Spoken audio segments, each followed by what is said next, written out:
The man over there pointing and jumping, he should be running down the road screaming in terror. He's not, he's laughing at us going by. And he's ready. 1, 2, 3!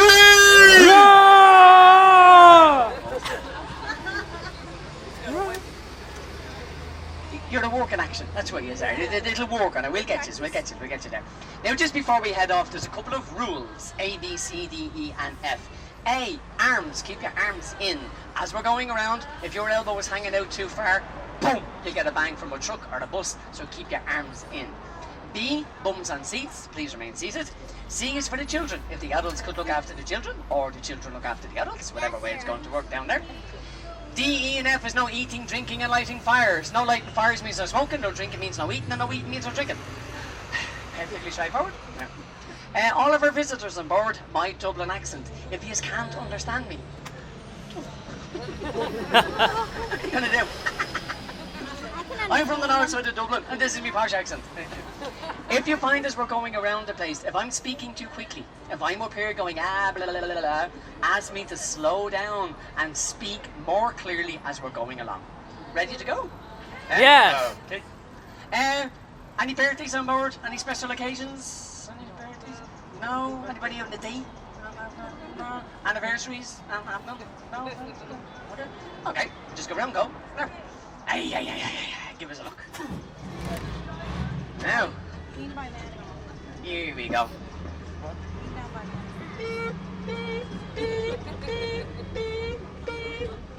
Now, here we go. There's the rest of the lads on the other truck there now. Are you ready for the Viking roar on these guys? 1, 2, 3!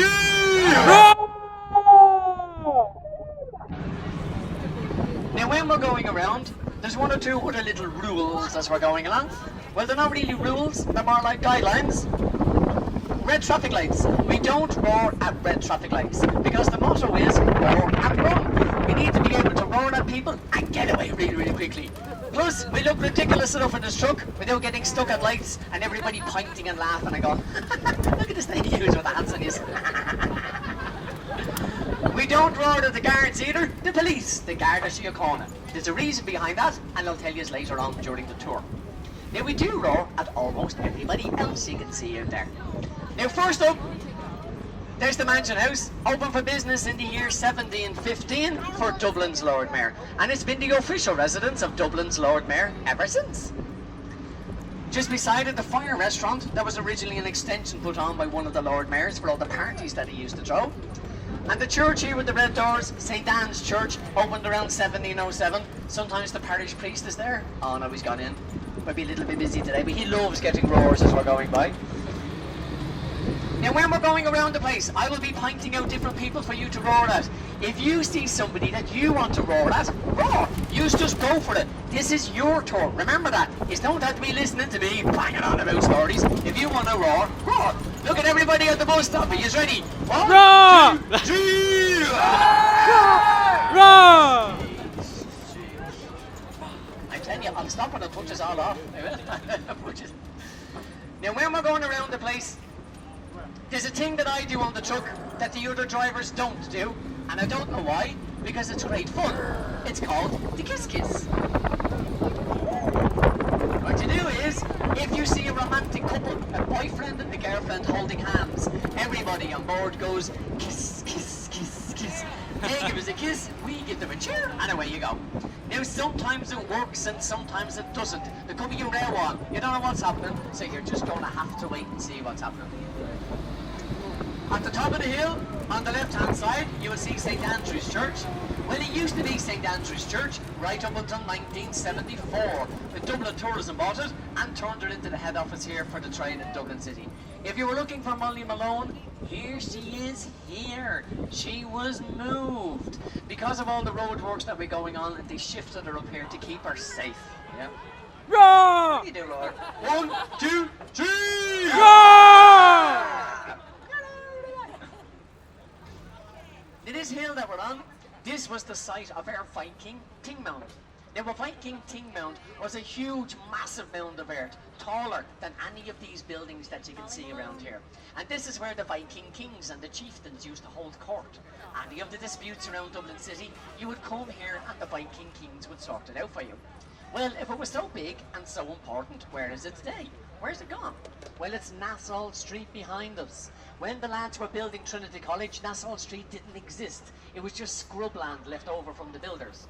They needed topsoil to level it out and make a road. So they looked around. The first thing they seen was the Viking dig mound. And it's not going to have that. So they took it and they leveled it and they made Nassau Street today. Yeah. Do you want taking a picture here? That's €20, love.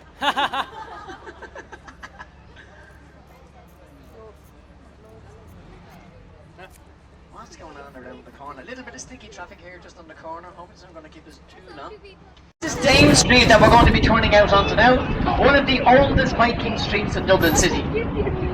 Us Vikings would have been traipsing up and down this roadway for hundreds and hundreds of years. Now this is a brilliant place for the kiss because it's really wide and you can see the couples on both sides. Now the tour record for the kiss is 11. 11 kisses on one particular tour. There was a lot of love in Dublin that day. There really was.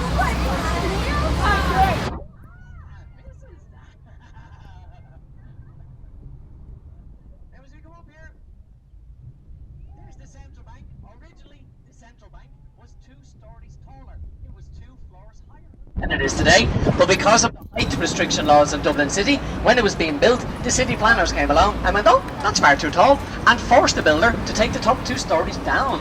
It cost more money to do that than it did to build the whole yoke in the first place. Just a little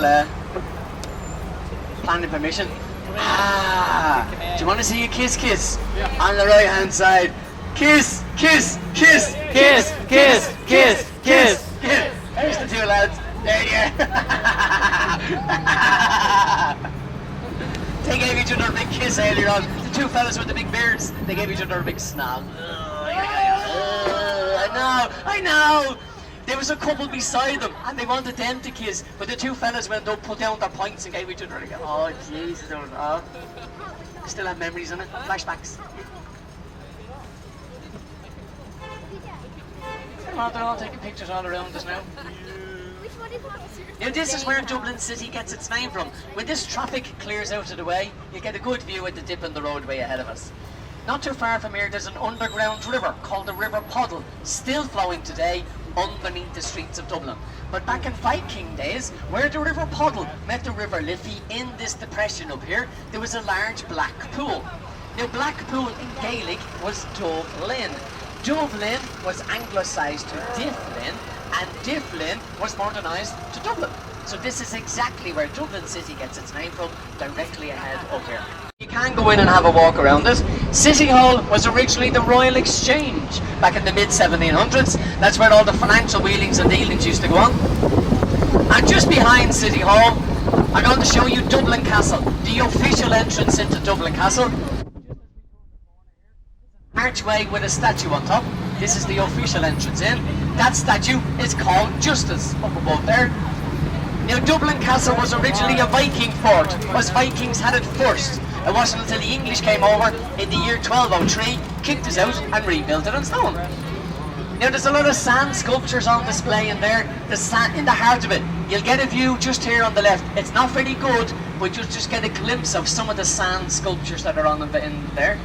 Wow.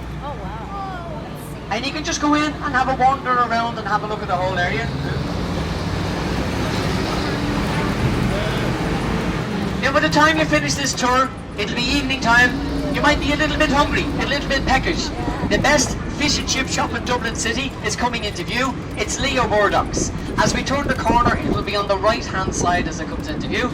If you go into Leo's restaurant, tell him that you were on the Viking Splash, you'll get an extra scoop of chips on top of your order. But you just have to tell him you were on the Vikings. You just go in, you say, Leo, we were all on the Vikings, and whack, loads of chips into the back of the bag. Now I'm sure everybody has heard of the famous Irish author Jonathan Swift. He wrote a book called Gulliver's Travels. As we come up here on the left hand side, there's a circular pictures up on the red brick buildings. Each one of these is a scene from the book Gulliver's Travels, written by Jonathan Swift himself. They're called Swift buildings.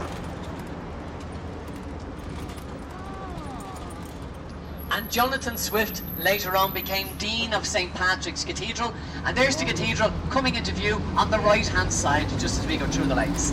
That's the most picturesque side of the cathedral. Although we are going around to the main entrance, the nicest side for the picture. If you are taking pictures going around, hold on to all your cameras tightly. There's lots of lumps and bumps on the road, and we wouldn't like to lose any of your cameras, so preferably hold on really tightly to them. Now this part of Dublin City has a name. It's called the Liberties. Now we got the name the Liberties because back in medieval times, Dublin was a walled city. If you lived inside of the city walls, everything is protected by historical law these days. But back in the 1970s, well, you know, you could do almost anything you wanted. Terrible shame, terrible shame. In the forecourts, designed by a famous English architect called James Gandon. Or was it? If you look at the history books, or you look at the tourist guides and you open them up, forecourts, James Gandon, yeah. If you dig a little bit deeper, you will find they were started by his best friend, a man called Thomas Cooney. Something you don't really see, the information you don't really get. Unfortunately, Thomas Cooney died in 1752. He had the foundations laid, but he never got up out of the ground. James Gandon was in Dublin anyway, building another building, and they asked him to come up here and finish off this. So he gets all the credit for it, even though it was his best friend who started it. So, it was a terrible shame that those buildings went ahead over there. You would have a lovely open air museum dedicated to our viking heritage, great for Dublin tourism. The majestic site of Christchurch Cathedral would have been towering over the whole of Dublin City, but no. All you've got now is a grey building that matches in with every other grey building. Terrible shame, terrible shame. Next up, there's a cream colour building with two blue stripes. Sunlight chambers, owned by Lever Brothers, who used to make sunlight soap. The top panels show men working in the fields and getting very dirty, and the bottom panels show ladies making soap and some of the uses of soap. Any U2 fans on board, the rock group U2? The red brick building with the green dome on top, that's the Clarence Hotel, owned and run by Bono and some of the other lads from U2. The Viking River, the River Poddle, where Dublin City gets its name. Still flowing today on the right hand side just there. And the Millennium Walkway Bridge coming into view to celebrate the world's millennium. Authorities put that there in 2003.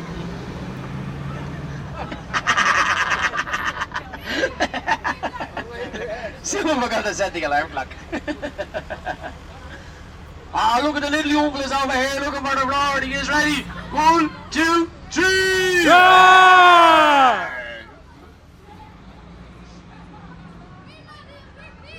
You're big, are you? Yeah, Luca.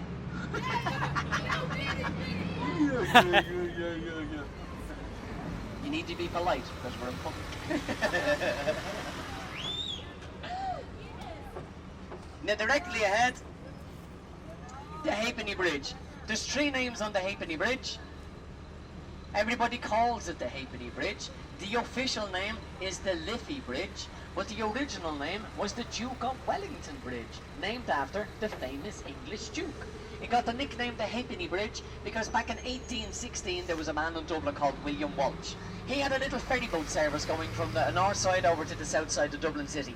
The little ferry boats were in a very bad state of disrepair. They were leaking, and all the ladies and gentlemen were giving out that their expensive shoes and clothes were being dirtied and scuffed by all of the dirty boats.